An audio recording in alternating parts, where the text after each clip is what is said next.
Chapter 18. Lady Dedlock. It was not so easy as it had appeared at first to arrange for Richard's making a trial of Mr. Kenge's office. Richard himself was the chief impediment. As soon as he had it in his power to leave Mr. Badger at any moment, he began to doubt whether he wanted to leave him at all. He didn't know, he said, really. It wasn't a bad profession. He couldn't assert that he disliked it. Perhaps he liked it as well as he liked any other. Suppose he gave it one more chance. Upon that, he shut himself up for a few weeks with some books and some bones, and seemed to acquire a considerable fund of information with great rapidity.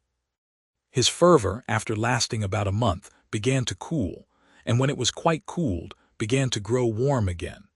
His vacillations between law and medicine lasted so long that midsummer arrived before he finally separated from Mr. Badger and entered on an experimental course of Messrs. Kenge and Carboy. For all his waywardness, he took great credit to himself as being determined to be in earnest this time. And he was so good-natured throughout, and in such high spirits and so fond of Ada, that it was very difficult indeed to be otherwise than pleased with him.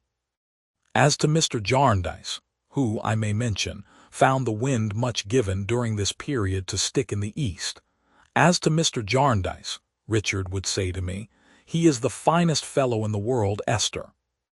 I must be particularly careful, if it were only for his satisfaction, to take myself well to task and have a regular wind-up of this business now. The idea of his taking himself well to task, with that laughing face and heedless manner, and with a fancy that everything could catch and nothing could hold, was ludicrously anomalous. However, he told us between whiles that he was doing it to such an extent that he wondered his hair didn't turn gray. His regular wind-up of the business was, as I have said, that he went to Mr. Kenge's about midsummer to try how he liked it. All this time he was, in money affairs, what I have described him in a former illustration, generous, profuse, wildly careless, but fully persuaded that he was rather calculating and prudent. I happened to say to Ada in his presence, half jestingly, half seriously, about the time of his going to Mr. Kenge's, that he needed to have Fortunatus' purse. He made so light of money, which he answered in this way, "My jewel of a dear cousin, you hear this old woman." Why does she say that? Because I gave £8 odd, or whatever it was, for a certain neat waistcoat and buttons a few days ago. Now, if I had stayed at Badger's, I should have been obliged to spend £12 at a blow for some heartbreaking lecture fees. So I make £4, in a lump by the transaction.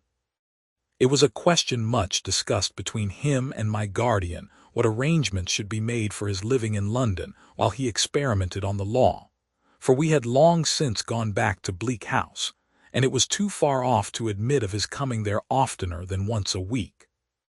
My guardian told me that if Richard were to settle down at Mr. Kenge's, he would take some apartments or chambers where we two could occasionally stay for a few days at a time. But little woman, he added, rubbing his head very significantly, he hasn't settled down there yet. The discussions ended in our hiring for him, by the month, a neat little furnished lodging in a quiet old house near Queen Square. He immediately began to spend all the money he had in buying the oddest little ornaments and luxuries for this lodging, and so often as Ada and I dissuaded him from making any purchase that he had in contemplation which was particularly unnecessary and expensive, he took credit for what it would have cost, and made out that to spend anything less on something else was to save the difference. While these affairs were in abeyance, our visit to Mr. Boythorn was postponed. At length, Richard having taken possession of his lodging, there was nothing to prevent our departure. He could have gone with us at that time of the year very well, but he was in the full novelty of his new position, and was making most energetic attempts to unravel the mysteries of the fatal suit. Consequently, we went without him, and my darling was delighted to praise him for being so busy. We made a pleasant journey down into Lincolnshire by the coach, and had an entertaining companion in Mr. Skimpole. His furniture had been all cleared off, it appeared, by the person who took possession of it on his blue-eyed daughter's birthday, but he seemed quite relieved to think that it was gone. Chairs and table, he said, were wearisome objects. They were monotonous ideas, they had no variety of expression, they looked you out of countenance, and you looked them out of countenance. How pleasant, then, to be bound to no particular chairs and tables, but to sport like a butterfly among all the furniture on hire, and to flit from rosewood to mahogany, and from mahogany to walnut, and from this shape to that, as the humor took one. The oddity of the thing is, said Mr. Skimpole with a quickened sense of the ludicrous, that my chairs and tables were not paid for, and yet my landlord walks off with them as composedly as possible. Now, that seems droll. There is something grotesque in it. The chair and table merchant never engaged to pay my landlord my rent. Why should my landlord quarrel with Him? If I have a pimple on my nose which is disagreeable to my landlord's peculiar ideas of beauty, my landlord has no business to scratch my chair and table merchant's nose, which has no pimple on it. His reasoning seems defective. Well, said my guardian good-humoredly, it's pretty clear that whoever became security for those chairs and tables will have to pay for them. Exactly, returned Mr. Skimpole. That's the crowning point of unreason in the business. I said to my landlord, my good man, you are not aware that my excellent friend Jarndyce will have to pay for those things that you are sweeping off in that indelicate manner. Have you no consideration for his property? He hadn't the least. And refused all proposals, said my guardian. Refused all proposals, returned Mr. Skimpole. I made him business proposals. I had him into my room. I said, you are a man of business, I believe. He replied, I am. Very well, said I, now let us be businesslike. Here is an inkstand, here are pens and paper, here are wafers. What do you want? I have occupied your house for a considerable period. I believe to our mutual satisfaction, until this unpleasant misunderstanding arose. Let us be at once friendly and businesslike. What do you want? In reply to this, he made use of the figurative expression, which has something Eastern about it, that he had never seen the color of my money. My amiable friend, said I never have any money. I never know anything about money. Well, sir, said he, what do you offer if I give you time? My good fellow, said I have no idea of time, but you say you are a man of business, and whatever you can suggest to be done in a businesslike way with pen and ink and paper and wafers, I am ready to do. Don't pay yourself at another man's expense, which is foolish, but be businesslike. However, he wouldn't be, and there was an end of it. If these were some of the inconveniences of Mr. Skimpole's childhood, it assuredly possessed its advantages too. On the journey he had a very good appetite for such refreshment as came in our way, including a basket of choice hothouse peaches, but never thought of paying for anything. So when the coachman came round for his fee, he pleasantly asked him what he considered a very good fee indeed, now, a liberal one, and on his replying 1/2 crown for a single passenger, said it was little enough too, all things considered, and left Mr. Jarndyce to give it him. It was delightful weather. The green corn waved so beautifully, the larks sang so joyfully, the hedges were so full of wild flowers, the trees were so thickly out in leaf, the bean fields, with a light wind blowing over them, filled the air with such a delicious fragrance. Late in the afternoon we came to the market town where we were to alight from the coach, a dull little town with a church spire, and a market-place, and a market-cross, and one intensely sunny street, and a pond with an old horse cooling his legs in it, and a very few men sleepily lying and standing about in narrow little bits of shade.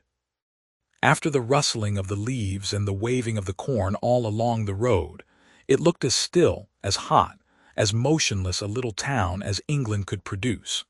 At the inn we found Mr. Boythorn on horseback, waiting with an open carriage to take us to his house, which was a few miles off. He was overjoyed to see us and dismounted with great alacrity. "By heaven," said he after giving us a courteous greeting, This a most infamous coach. It is the most flagrant example of an abominable public vehicle that ever encumbered the face of the earth. It is 25 minutes after its time this afternoon. The coachman ought to be put to death. Is he after his time? Said Mr. Skimpole, to whom he happened to address himself. You know my infirmity. 25 minutes, 26 minutes, replied Mr. Boythorn, referring to his watch. With 2 ladies in the coach, this scoundrel has deliberately delayed his arrival 26 minutes. Deliberately. It is impossible that it can be accidental, but his father and his uncle were the most profligate coachmen that ever sat upon a box. While he said this in tones of the greatest indignation, he handed us into the little phaeton with the utmost gentleness, and was all smiles and pleasure. I am sorry, ladies, he said, standing bareheaded at the carriage door when all was ready, that I am obliged to conduct you nearly 2 miles out of the way. But our direct road lies through Sir Leicester Dedlock's park, and in that fellow's property I have sworn never to set foot of mine, or horse's foot of mine, pending the present relations between us, while I breathe the breath of life. And here, catching my guardian's eye, he broke into one of his tremendous laughs, which seemed to shake even the motionless little market town. Are the Dedlocks down here, Lawrence? Said my guardian as we drove along, and Mr. Boythorn trotted on the green turf by the roadside. Sir Arrogant Numbskull is here, replied Mr. Boythorn. Ha ha ha. Sir Arrogant is here, and I am glad to say, has been laid by the heels here. My lady, in naming whom he always made a courtly gesture as if particularly to exclude her from any part in the quarrel, is expected, I believe, daily. I am not in the least surprised that she postpones her appearance as long as possible. Whatever can have induced that transcendent woman to marry that effigy and figurehead of a baronet is one of the most impenetrable mysteries that ever baffled human inquiry. Ha ha ha ha. I suppose, said my guardian, laughing, we may set foot in the park while we are here. The prohibition does not extend to us, does it? I can lay no prohibition on my guests, he said, bending his head to Ada and me with the smiling politeness which sat so gracefully upon him, except in the matter of their departure. I am only sorry that I cannot have the happiness of being their escort about Chesney Wold, which is a very fine place. But by the light of this summer day, Jarndyce, if you call upon the owner while you stay with me, you are likely to have but a cool reception. He carries himself like an 8-day clock at all times, like one of a race of 8-day clocks in gorgeous cases that never go and never went. Ha ha ha. But he will have some extra stiffness, I can promise you, for the friends of his friend and neighbor Boythorn. I shall not put him to the proof, said my guardian. He is as indifferent to the honor of knowing me, I dare say, as I am to the honor of knowing him. The air of the grounds and perhaps such a view of the house as any other sightseer might get are quite enough for me. Well, said Mr. Boythorn, I am glad of it on the whole. It's in better keeping. I am looked upon about here as a second Ajax defying the lightning. Ha ha ha ha. When I go into our little church on a Sunday, a considerable part of the inconsiderable congregation expect to see me drop, scorched and withered, on the pavement under the Dedlock displeasure. Ha ha ha ha. I have no doubt he is surprised that I don't. For he is, by heaven, the most self-satisfied and the shallowest, and the most coxcombical and utterly brainless ass. Our coming to the ridge of a hill we had been ascending enabled our friend to point out Chesney Wold itself to us, and diverted his attention from its master. It was a picturesque old house in a fine park richly wooded. Among the trees, and not far from the residence, he pointed out the spire of the little church of which he had spoken. Oh, the solemn woods over which the light and shadow traveled swiftly, as if heavenly wings were sweeping on benignant errands through the summer air. The smooth green slopes, the glittering water, the garden where the flowers were so symmetrically arranged in clusters of the richest colors, how beautiful they looked. The house, with gable and chimney and tower and turret and dark doorway and broad terrace walk, twining among the balustrades of which, and lying heaped upon the vases, there was one great flush of roses, seemed scarcely real in its light solidity and in the serene and peaceful hush that rested on all around it.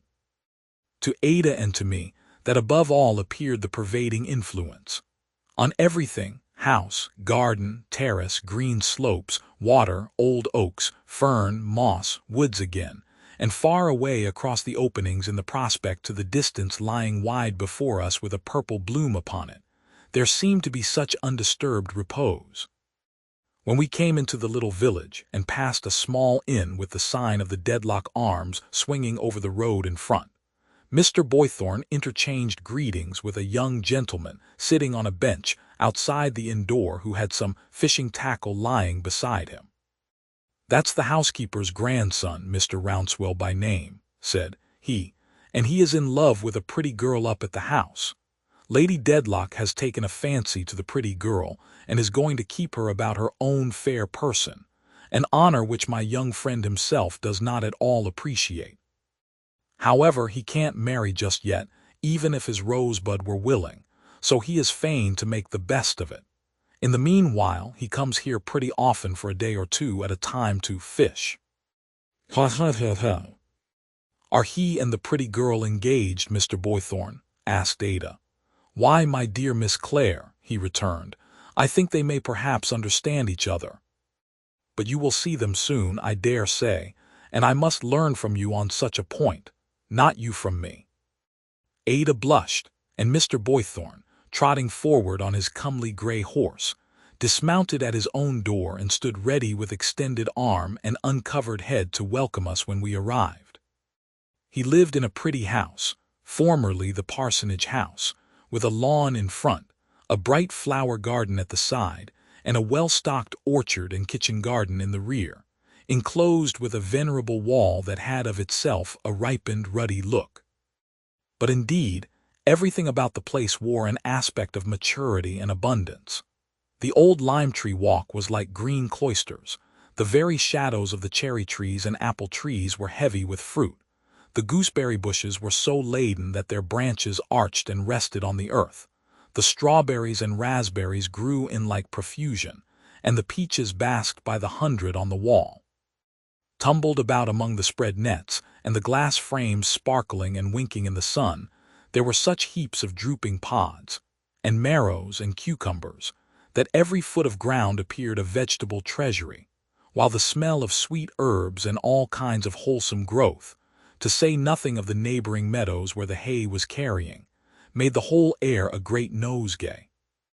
Such stillness and composure reigned within the orderly precincts of the old red wall that even the feathers hung in garlands to scare the birds hardly stirred, and the wall had such a ripening influence that where, here and there high up, a disused nail and scrap of list still clung to it, it was easy to fancy that they had mellowed with the changing seasons, and that they had rusted and decayed according to the common fate.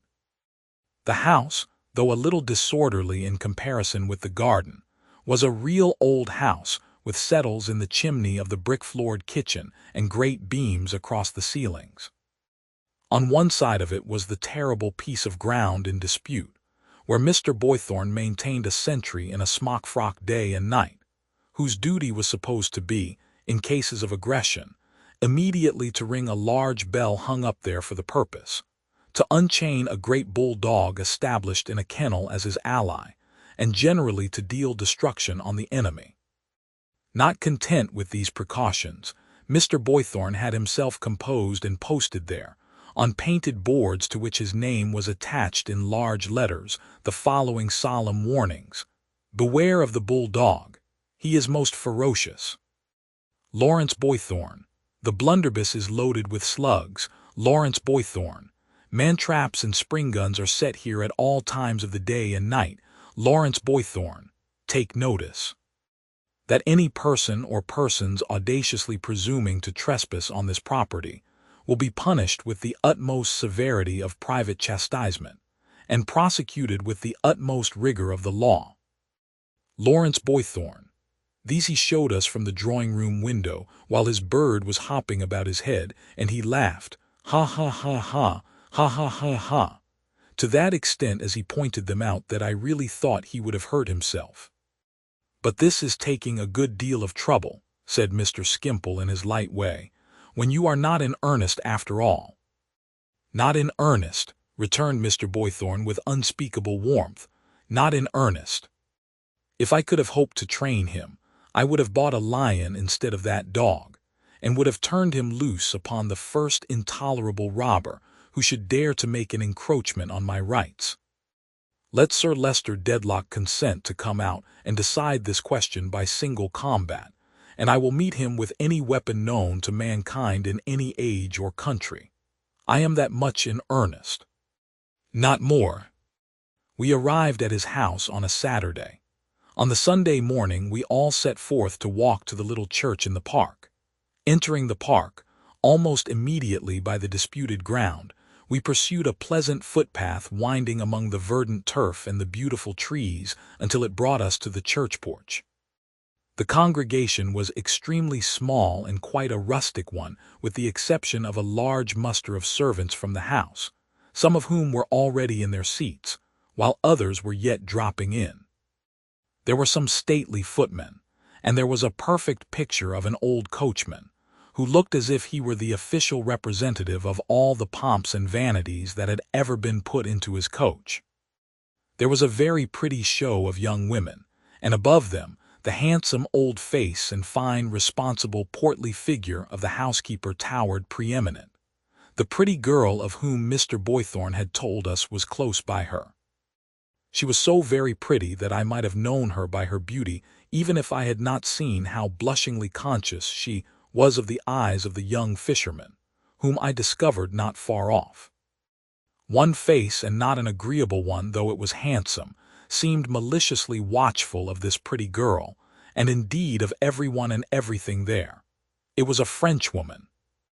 As the bell was yet ringing and the great people were not yet come, I had leisure to glance over the church, which smelt as earthy as a grave, and to think what a shady, ancient, solemn little church it was.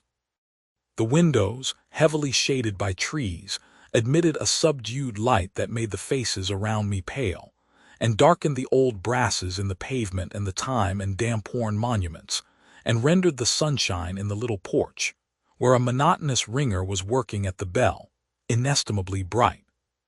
But a stir in that direction, a gathering of reverential awe in the rustic faces, and a blandly ferocious assumption on the part of Mr. Boythorn of being resolutely unconscious of somebody's existence, forewarned me that the great people were come, and that the service was going to begin.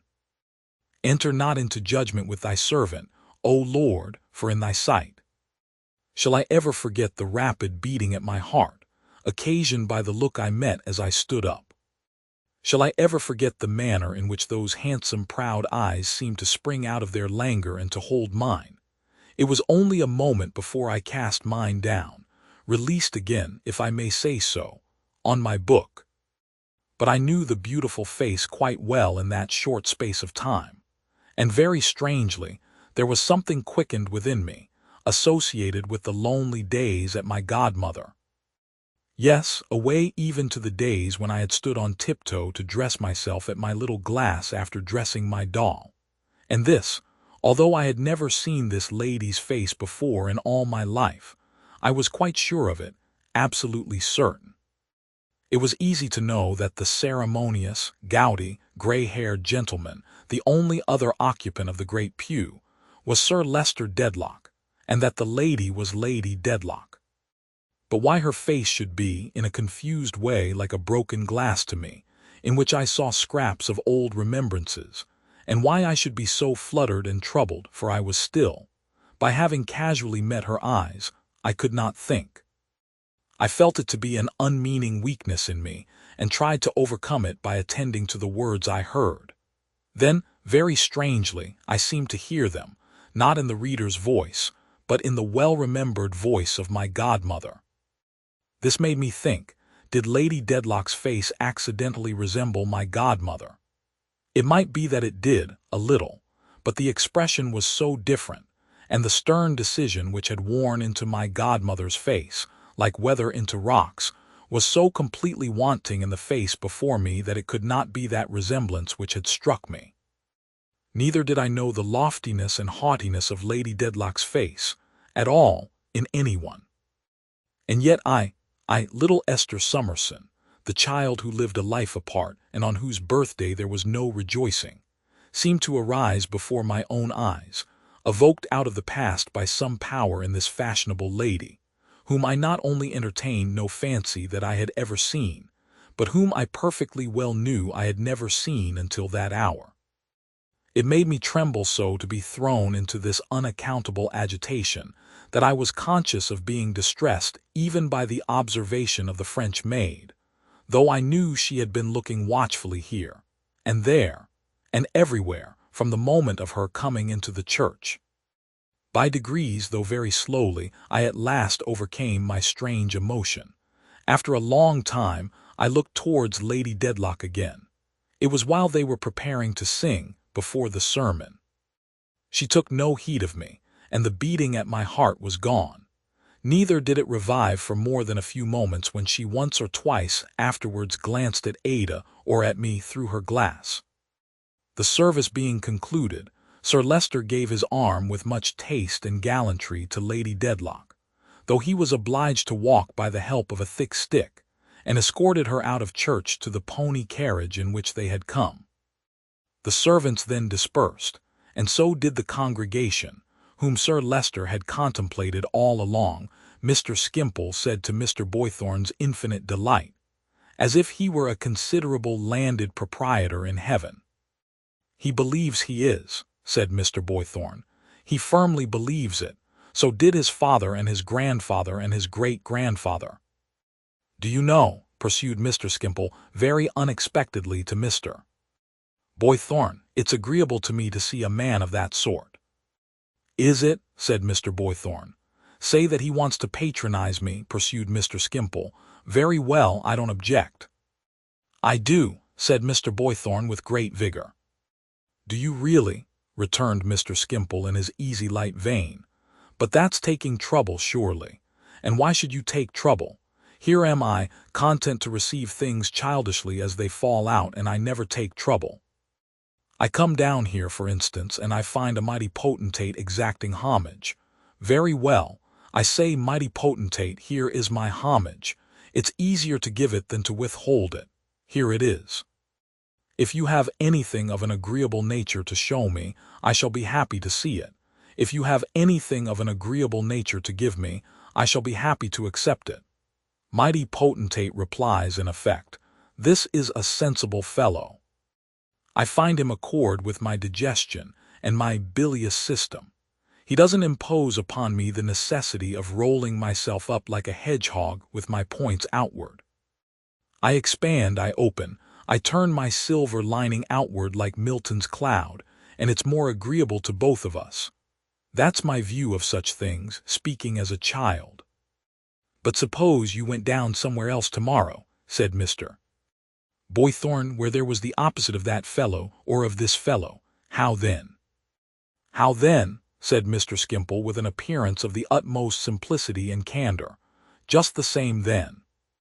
I should say, my esteemed Boythorn, to make you the personification of our imaginary friend. My esteemed Boythorn, you object to the mighty potentate. Very good. So do I. I take it that my business in the social system is to be agreeable.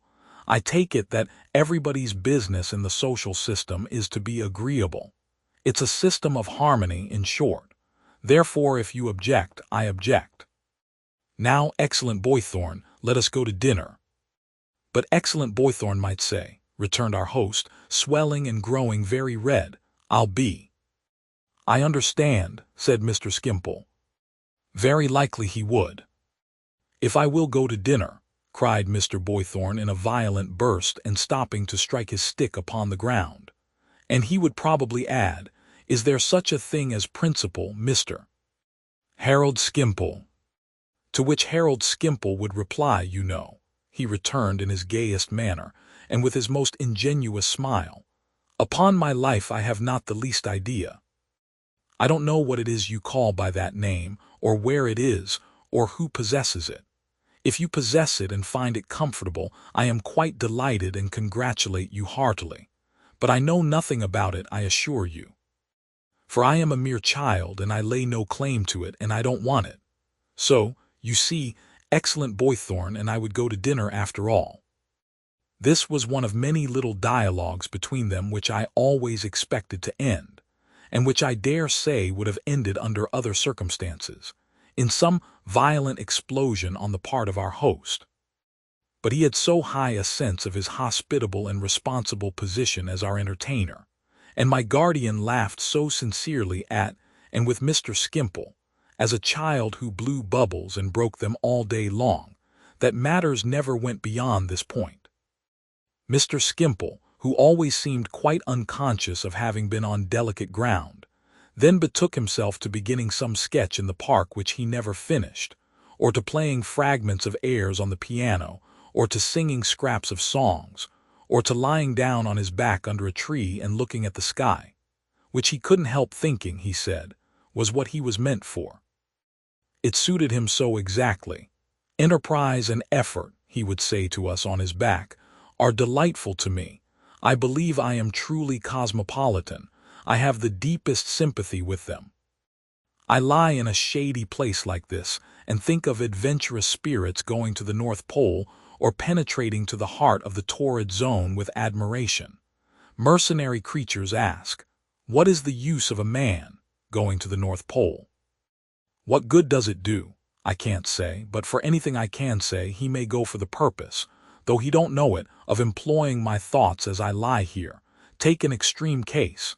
Take the case of the slaves on American plantations. I dare say they are worked hard. I dare say they don't altogether like it. I dare say theirs is an unpleasant experience on the whole, but they people the landscape for me, they give it a poetry for me, and perhaps that is one of the pleasanter objects of their existence. I am very sensible of it if it be, and I shouldn't wonder if it were. I always wondered on these occasions whether he ever thought of Mrs. Skimpole and the children, and in what point of view they presented themselves to his cosmopolitan mind. So far as I could understand, they rarely presented themselves at all. The week had gone round to the Saturday following that beating of my heart in the church, and every day had been so bright and blue that to ramble in the woods, and to see the light striking down among the transparent leaves and sparkling in the beautiful interlacings of the shadows of the trees, while the birds poured out their songs and the air was drowsy with the hum of insects, had been most delightful. We had one favorite spot, deep in moss and last year's leaves, where there were some felled trees from which the bark was all stripped off. Seated among these, we looked through a green vista supported by thousands of natural columns, the whitened stems of trees, upon a distant prospect made so radiant by its contrast with the shade in which we sat, and made so precious by the arched perspective through which we saw it that it was like a glimpse of the better land. Upon the Saturday we sat here, Mr. Jarndyce, Ada, and I, until we heard thunder muttering in the distance and felt the large raindrops rattle through the leaves. The weather had been all the week extremely sultry, but the storm broke so suddenly, upon us at least, in that sheltered spot, that before we reached the outskirts of the wood, the thunder and lightning were frequent, and the rain came plunging through the leaves as if every drop were a great leaden bead. As it was not a time for standing among trees, we ran out of the wood, and up and down the moss-grown steps which crossed the plantation fence like two broad-staved ladders placed back to back, and made for a keeper's lodge which was close at hand. We had often noticed the dark beauty of this lodge standing in a deep twilight of trees, and how the ivy clustered over it, and how there was a steep hollow near, where we had once seen the keeper's dog dive down into the fern as if it were water.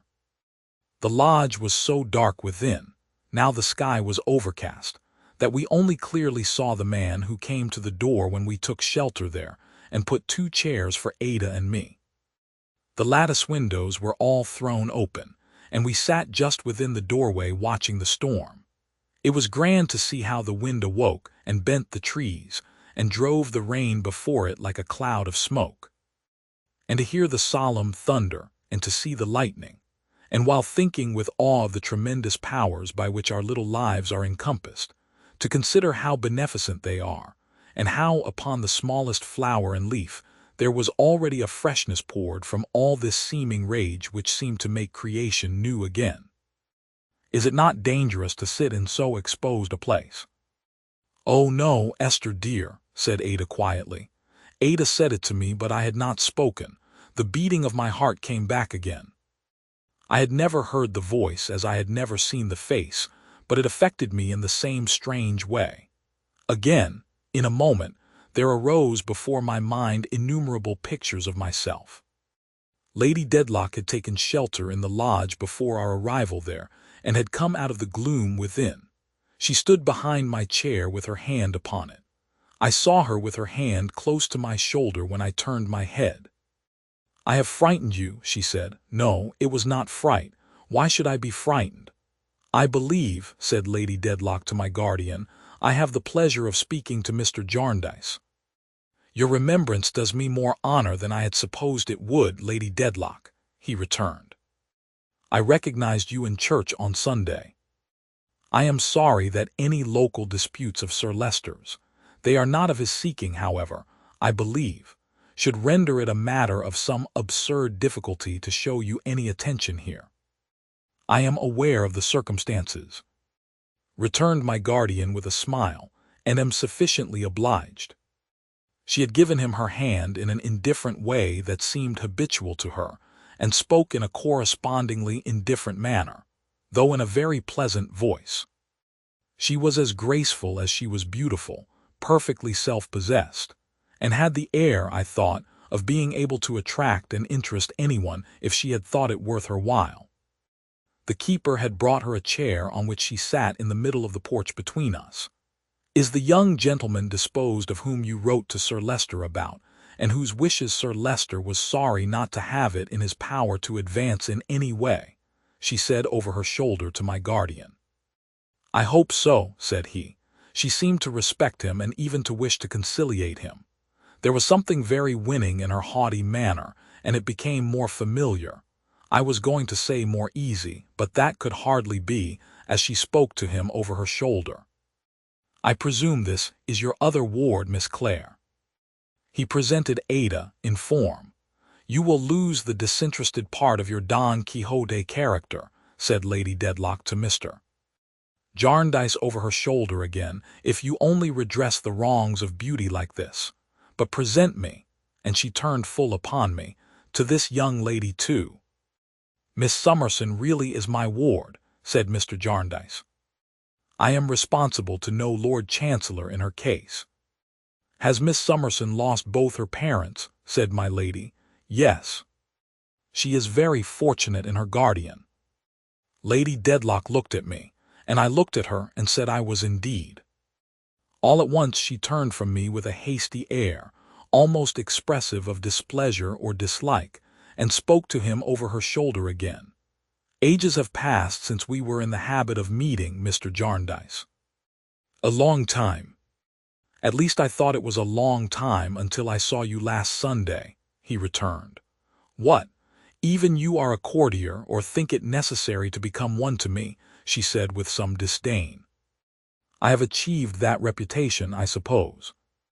"You have achieved so much, Lady Dedlock," said my guardian, "that you pay some little penalty, I dare say, but none to me." "So much," she repeated, slightly laughing. "Yes," with her air of superiority and power and fascination, and I know not what, she seemed to regard Ada and me as little more than children. So, as she slightly laughed and afterwards sat looking at the rain, she was as self-possessed and as free to occupy herself with her own thoughts as if she had been alone. "I think you knew my sister when we were abroad together better than you know me," she said, looking at him again. "Yes, we happened to meet oftener," he returned. "We went our several ways," said Lady Dedlock, "and had little in common even before we agreed to differ." It is to be regretted, I suppose, but it could not be helped." Lady Dedlock again sat looking at the rain. The storm soon began to pass upon its way. The shower greatly abated, the lightning ceased, the thunder rolled among the distant hills, and the sun began to glisten on the wet leaves and the falling rain. As we sat there silently, we saw a little pony phaeton coming towards us at a merry pace. "The messenger is coming back, my lady," said the keeper, "with the carriage." As it drove up, we saw that there were two people inside. There alighted from it, with some cloaks and wrappers, first the Frenchwoman whom I had seen in church, and secondly the pretty girl, the Frenchwoman with a defiant confidence, the pretty girl confused and hesitating. "What now?" said Lady Dedlock. "Two." "I am your maid, my lady, at the present," said the Frenchwoman. "The message was for the attendant." "I was afraid you might mean me, my lady," said the pretty girl. "I did mean you, child," replied her mistress calmly. "Put that shawl on me." She slightly stooped her shoulders to receive it, and the pretty girl lightly dropped it in its place. The Frenchwoman stood unnoticed, looking on with her lips very tightly set. "I am sorry," said Lady Dedlock to Mr. Jarndyce, "that we are not likely to renew our former acquaintance. You will allow me to send the carriage back for your two wards. It shall be here directly." But as he would on no account accept this offer, she took a graceful leave of Ada, none of me, and put her hand upon his proffered arm, and got into the carriage, which was a little, low, park carriage with a hood. "Come in, child," she said to the pretty girl. "I shall want you. Go on." The carriage rolled away, and the Frenchwoman, with the wrappers she had brought hanging over her arm, remained standing where she had alighted. I suppose there is nothing pride can so little bear with as pride itself, and that she was punished for her imperious manner. Her retaliation was the most singular I could have imagined. She remained perfectly still until the carriage had turned into the drive, and then, without the least discomposure of countenance, slipped off her shoes, left them on the ground, and walked deliberately in the same direction through the wettest of the wet grass. "Is that young woman mad?" said my guardian. "Oh, no, sir," said the keeper, who, with his wife, was looking after her. "Hortense is not one of that sort. She has as good a headpiece as the best. But she's mortal high and passionate, powerful high and passionate, and what with having notice to leave, and having others put above her, she don't take kindly to it." "But why should she walk shoeless through all that water?" said my guardian. "Why indeed, sir, unless it is to cool her down," said the man. "Or unless she fancies it's blood," said the woman. "She as soon walk through that as anything else, I think, when her own's up." We passed not far from the house a few minutes afterwards. Peaceful as it had looked when we first saw it, it looked even more so now, with a diamond spray glittering all about it, a light wind blowing, the birds no longer hushed but singing strongly, everything refreshed by the late rain, and the little carriage shining at the doorway like a fairy carriage made of silver. Still very steadfastly and quietly walking towards it, a peaceful figure too in the landscape, went Mademoiselle Hortense, shoeless, through the wet grass.